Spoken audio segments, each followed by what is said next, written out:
blocking the flow of food, of potable water. It's plunging people deeper into misery. It's having the opposite effect of what he claims his actions are meant to do. Welcome to Global Dispatches, a podcast for the foreign policy and global development communities and anyone who wants a deeper understanding of what is driving events in the world today. I'm your host, Mark Leon Goldberg. I am a veteran international affairs journalist and the editor of UN Dispatch. Enjoy the show.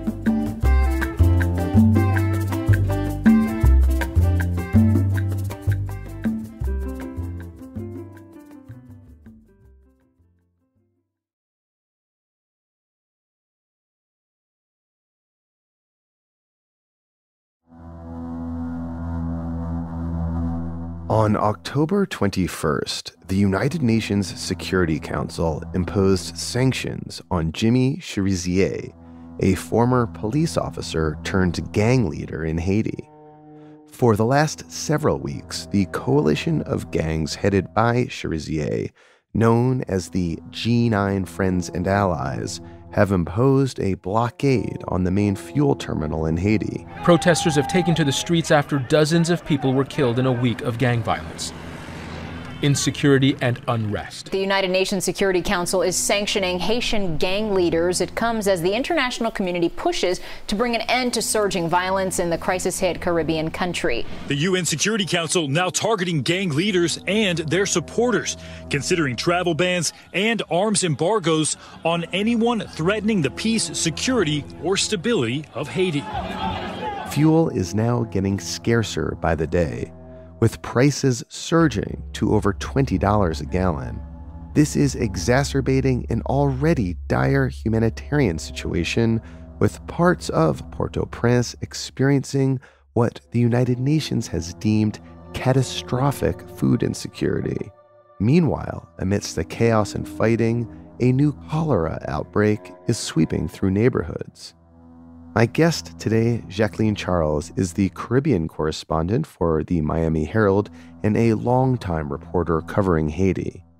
We kick off discussing the biography of Jimmy Cherizier before having a longer conversation about Haiti's recent gang wars and the relationship between gang violence and political power in Haiti. Just a quick note before we start. Please recommend the podcast to friends and colleagues. You will not hear such an in-depth conversation about the current crisis in Haiti anywhere else in the podcast sphere, at least with the kind of nuance and expertise that Jacqueline Charles brings to the conversation. And this is something I aspire to do twice a week, every week, with Global Dispatches, and I've been doing it for a very long time. So if you're already a subscriber, please rate and review the show. If not, hit the subscribe button to get this podcast delivered to you as soon as new episodes are released. Now here is my conversation with Jacqueline Charles of the Miami Herald.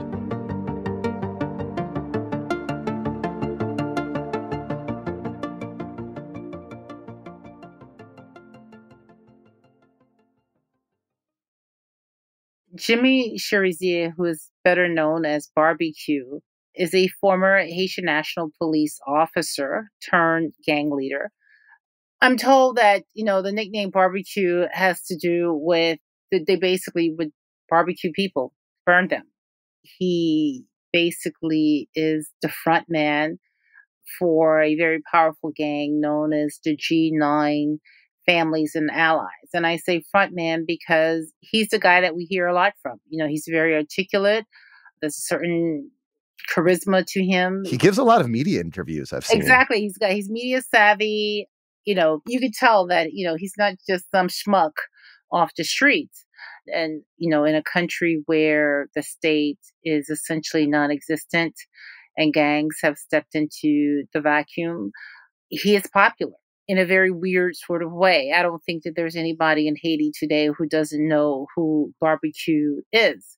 But when you listen to him, he will tell you, for instance, this is a revolution and I'm doing this because, We want to have health care. We want to lift people out of poverty.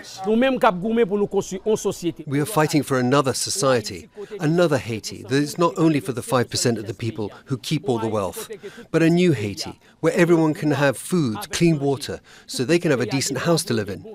Another Haiti where we don't have to leave the country. But they're using fiery barricades to block access in and out of the country's main fuel terminal. One would argue that this very act of blocking the flow of fuel, blocking the flow of food, of potable water, is plunging people deeper into misery. It's having the opposite effect of what he claims his actions are meant to do. So how did he go from a police officer to gang leader to wannabe revolutionary? What we do know in terms of police in Haiti is that there is an issue of corruption inside the police force. It's not difficult for somebody to go from police officer to gang leader. We've heard lots of reports in terms of the police is infiltrated by a number of officers who are involved with gangs.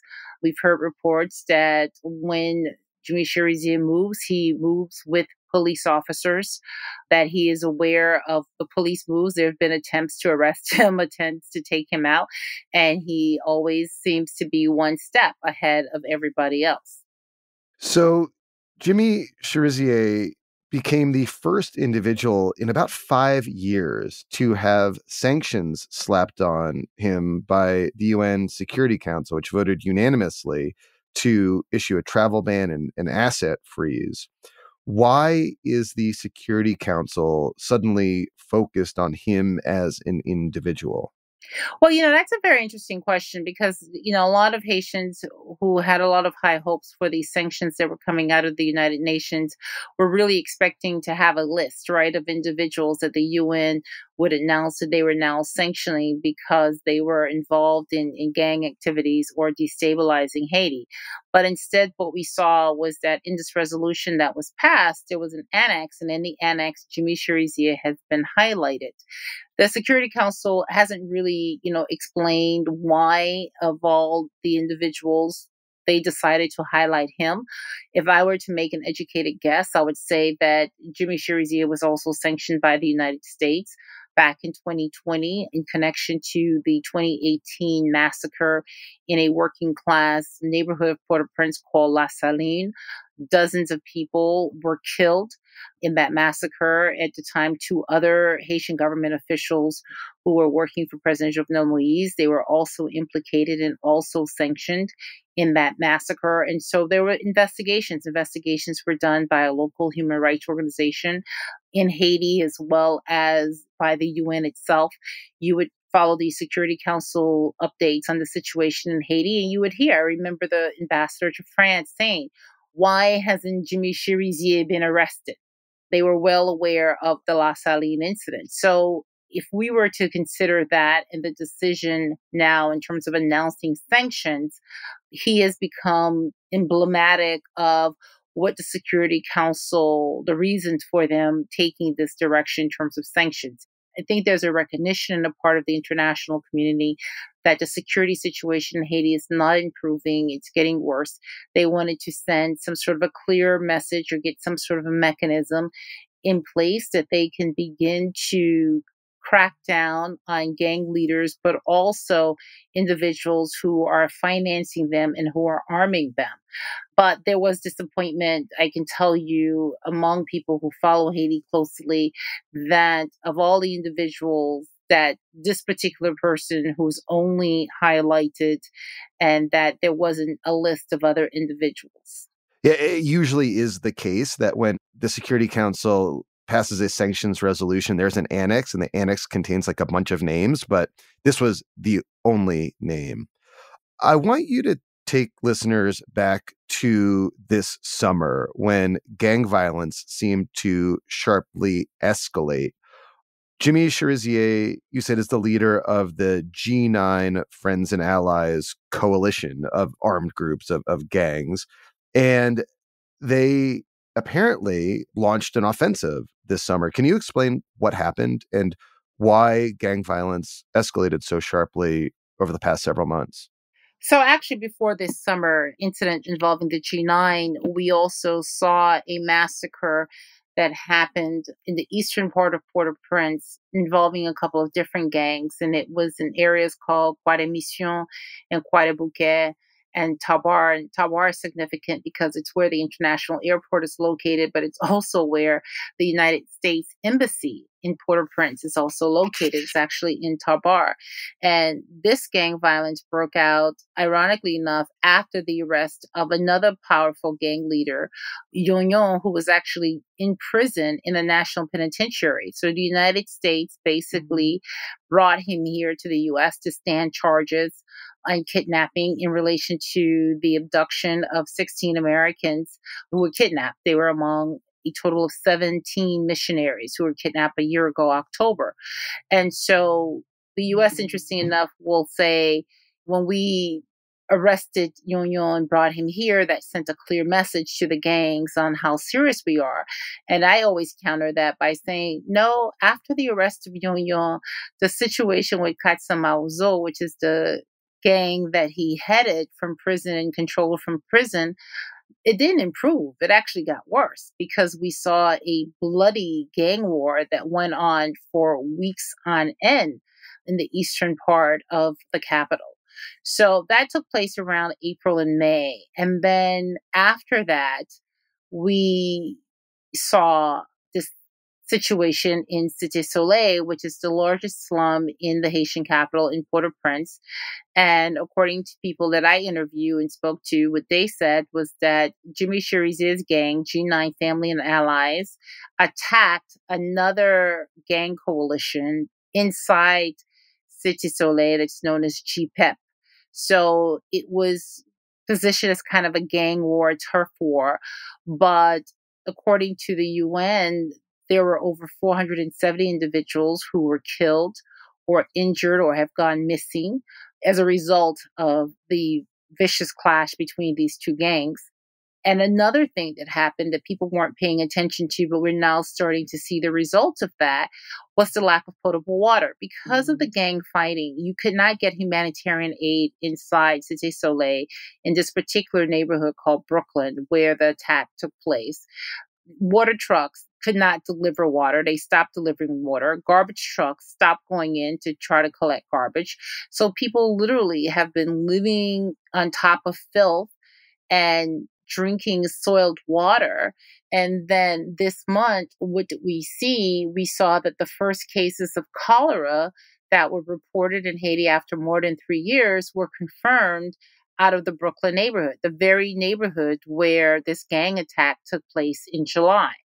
And you wrote an article just today, and we're speaking Tuesday, October 25th, in the Miami Herald about the toll that this cholera epidemic, which is, sourced to this neighborhood in Port-au-Prince that's inaccessible to water trucks and sanitation, is having just a devastating effect on children right now.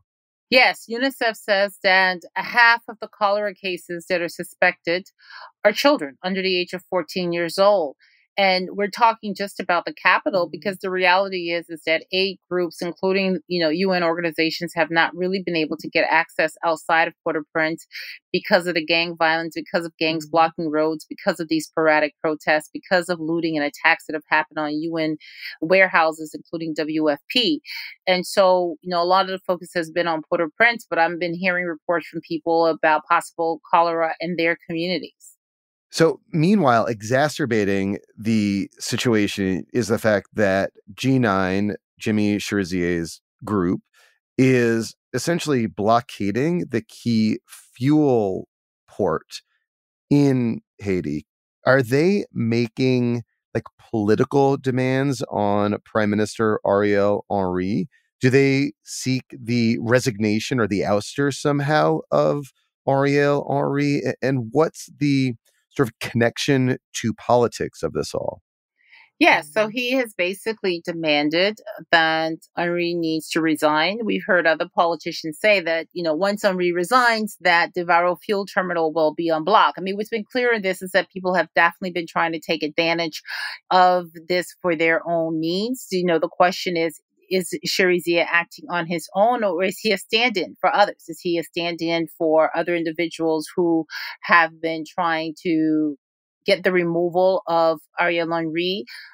I think it's no secret to anyone in Haiti that there are various groups, different groups, that would like to see this prime minister removed.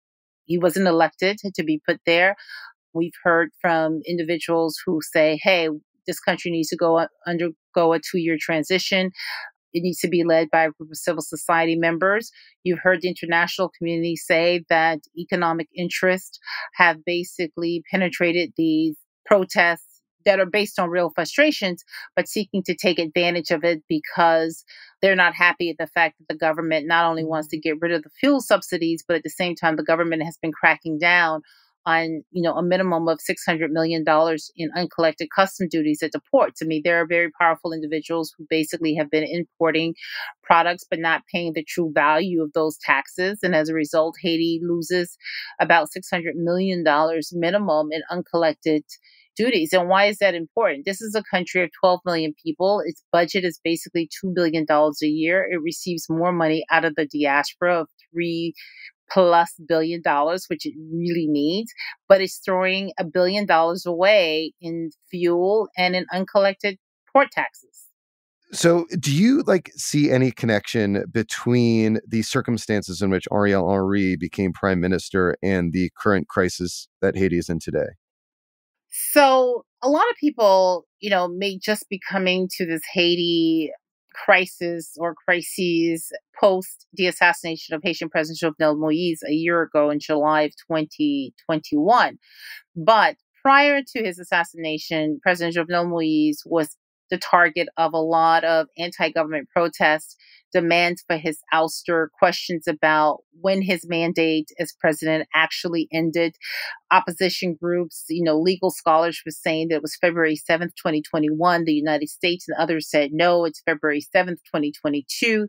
And so there was a Organization of American States delegation that went down to Haiti to meet with President Jovenel Moïse and basically said, look, we need to take this country to elections because President Moïse was under one-man rule, meaning there was not a functioning parliament in Haiti, and he was it. The buck stopped with him, which led to some people saying that he was trying to become Latin America's next dictator because he was passing these new laws by executive decree. Like he created this, secret intelligence agency similar to a CIA, but even worse, again, under presidential order. And so as a result of the pressure that he was getting from the U.S. and others in his hemisphere, he tapped Ariel Henry to be his next prime minister. At the time, he had an acting prime minister, Claude Joseph, who was also the minister of Foreign Affairs, but he tapped Ariel Henry, who was a neurosurgeon, previously served as chief of cabinet in the Ministry of Health under the late President René Préval, ironically, when cholera first broke out. But Henry was more remembered by a lot of people as having been interior minister and the head of social services ministry under President Michel Martelly, who is the predecessor to Jovenel Moïse and who basically essentially tapped Jovenel Moïse to follow me as president. So that made Henry controversial in a sense because people could not separate him or would not separate him from former President Michel Martelly or his political party known as PHTK. So while he may have been tapped by Jovenel in response to the OAS saying, we need you to get somebody that's not on your team, that's not in your political circle, someone who can gather people around a table because they have different political hues. Not everybody saw that with Henry. They disregarded the fact that he may have been a social democrat and he's belonged to several different political parties through the decades. But his nomination as prime minister was not made public right away. And I think a lot of people did not realize that he was tapped by Jovenel Moïse way before Jovenel Moïse was killed, but it didn't come to light until just days before the president was assassinated. So Jovenel Moïse is killed in the middle of the night in a brazen attack on the 7th of July. And there is a power struggle between the acting prime minister, Claude Joseph, who's there, and Ariel Henry, who is the prime minister designate, but hadn't been sworn in before President Moïse's death. And so there are these meetings that are going back and forth about this. It was a very awkward moment, right, in time. There was a lot of things that weren't clear. A president has been killed. Is this country going to be taken over by gangs? We're under martial law. Who's in charge? All of these things were happening. And then at the end of that, Ariel Henry is the one who emerges as the prime minister because this was the choice that this president made prior to him being killed under pressure by the international community that has insisted that he was still president at the time of his death, contrary to what other people were arguing. And so you have people clearly who did not agree with that, who still do not agree with that. And as a result of this, what you find is Ariel Henry today is not elected, does not have a president in Haiti. There's not a functioning parliament. And there's these questions about what's next for Haiti. Should it go under a longer transition? Does it need to go to elections? The international community led by the U.S. and the UN has been saying, well, you guys need to have a Haitian solution, put your heads together, come up with the governance plans for moving this country forward and to getting the country to elections. And so far, we have not seen that happen. Given the current crisis that Haiti is under and also the political sort of chaos of the last year, what does this moment tell you about the relationship between gangs, political power, and wealth in Haiti? I think what this moment tells you, it's not about gangs, political power, and wealth in Haiti. What it tells you is what happens when you don't have institutions in a country, when you don't have strong institutions, when you don't have a strong government that's in the country, when you have a weak police force. I mean, the police, not for lack of trying, have been trying to take back control of these key infrastructures from the gangs, but they haven't been able to. Why? They're not just because they're 12,000 individuals, they're ill-equipped. The gangs have automatic weapons and the police have pistols. They have 9 millimeters. They don't even have bulletproof vests in some cases. If they do, they don't have plates in their bulletproof vests. I mean, let's not fool ourselves. This is a country that is under a U.S. arms embargo. So while weapons and ammunition are flowing freely into Haiti illegally and ending up in the hands of gangs, the police, they don't have access to this. I always point out to this incident that happened where you had 5 police officers who went into an armored vehicle into a slum in Port-au-Prince called Village de Dieu, the Village of God, and it's better known as a kidnapping lair. So a complete maze in there. Well, their bodies still have never been retrieved out of there. They were ambushed when they were in there. So this is the reality that you have. And so when Jovenel Moïse was president, there was still a gang problem. There was still a kidnapping problem. When I talk to people on the ground in terms of the international community, what they confide in me is the fact that what keeps them up late at night is that every day these gangs are increasingly becoming free agents. So we've talked about the collusion of politicians with gangs and who may be pulling the strings of this gang or that gang. But what you are increasingly seeing when you follow this issue is that gangs that previously were not in communication with each other, they are in communication with each other. When somebody gets kidnapped today, it doesn't necessarily mean that that gang is holding them in their lair. They could be held by another gang that's in another part of the capital. So you're starting to see these larger coalitions built, and you're starting to see gangs acting on their own. So at some point, are we going to reach a point in this country where you can't just pick up a phone and call a politician and say, hey, I know you're close to this gang and there's a problem and I need you to, release this person or release this blockade. I think that is the fear and the reality that the Haitian National Police, which was put in charge of the security of this country, today needs help. Who should help and how that help should look like? Well, that's the current debate. Well, I wanted to ask you about that debate. Given the deteriorating security situation you just described and the escalating humanitarian crisis caused by lack of access to water and sharply increased fuel crisis, there has been calls and some movement for some sort of international intervention in Haiti. I know the United States and Mexico have been circulating this idea at the UN Security Council. International intervention has a very sort of problematic history in Haiti. What are you hearing from the Haitians you're speaking to about the prospect of some sort of like international presence in Haiti? And how realistic is that as an actual option that might ameliorate the situation to a degree? So is it international intervention or is it assistance for the police? Because let me take a step back. There's a country called Jamaica that is not far from Haiti, and it has a gang problem. And you have the Jamaican military that they run anti-gang operations with the Jamaican Defense Forces, their official name, but they are the military aspect, and they run anti-gang operations with the Jamaican police all of the time. When you look at what's being proposed and what's being requested, this is exactly what the UN Secretary General Antonio Guterres is requesting. The way that this has been played by different groups, because it is a very sensitive topic, right, is that it's international intervention or it's international invasion. Let's go back in history. Haiti had an army. That army, at the request and the push by the United States, was dismantled. Under Martelly and Jovenel Moïse, they resuscitated it. But the army, if the police is ill-equipped, the army is almost non-existent. I mean, you have a couple of guys in there, but they're really not equipped at all. And so where is that help going to be? So the Haitian government in place has asked for a specialized rapid reaction force to come in and to assist the police. UN Secretary General Antonio Guterres has put forth a proposal supporting that, as well as what do we do after? Here are the options, the security options. I think that there's a recognition today on the part of the international community that the Haitian police still needs assistance.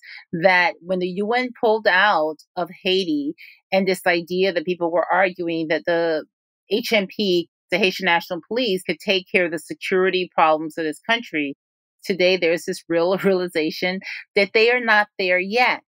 And so the UN has a basket fund that has been set up, I think, requesting $28 million. It only has 11 million. Of 1 million came from the Haitian government itself. Other 10 came from Canada. Maybe it's 14, but I think the US gave 3 million. But the reality is that it's been slow in terms of getting other countries in the international community to step up and to provide that financial assistance. And now the U.S. has a resolution where it is supporting this idea of deploying a rapid reaction force to Haiti to go with the Haitian National Police. They will be the frontline entity, but to take back the seaport, the fuel terminal, key access roads, to get some sort of measure of stability there so you can get fuel and food and water flowing again in that country. But it's just a Band-Aid. It's a temporary, because then the question becomes, what do you put in place so that the next time you have these gangs stepping into this political vacuum, the police is able to respond, the state is able to respond? In the coming weeks, as this situation is poised to deteriorate even further on the security and humanitarian front, are there any trends or inflection points or anything in particular you'll be looking towards that will suggest to you how the situation might unfold? The inflection point, what I'll be looking for as a reporter, is the situation in Haiti right now. It's dire. We are in week 7 of this gang blockade. So how worse does it get? What is the concern with the cholera? Does it spread beyond suspected cases to confirmed deaths? And I think for Haiti's regional neighbors, does Haiti increasingly or actually becomes more of a regional security threat? I mean, that is the concern, is that, the spillover of Haiti's multi-dimensional crises. Today, we are in the largest boat migration crisis of Haitian refugees trying to get to the United States since 2004. Over 7,000 have made that journey. Some have died along the way. Most of them have been returned back to Haiti. Are there going to be more people risking their lives once fuel, maybe gets available? And do we start seeing this exporting of the gang violence elsewhere in the region? That's the concern too. When you talk to members of CARICOM, it's a concern that this will no longer just be confined to Haiti or the island of Hispaniola. Thank you so much for your time. I really appreciated it. Thank you.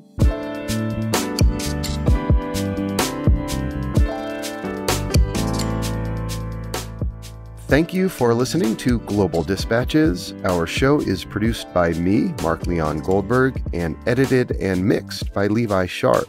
If you have any questions or comments, please email us using the contact button on globaldispatchespodcast.com or hit me up on Twitter at Mark L. Goldberg. Please rate and subscribe to our show on Apple Podcasts.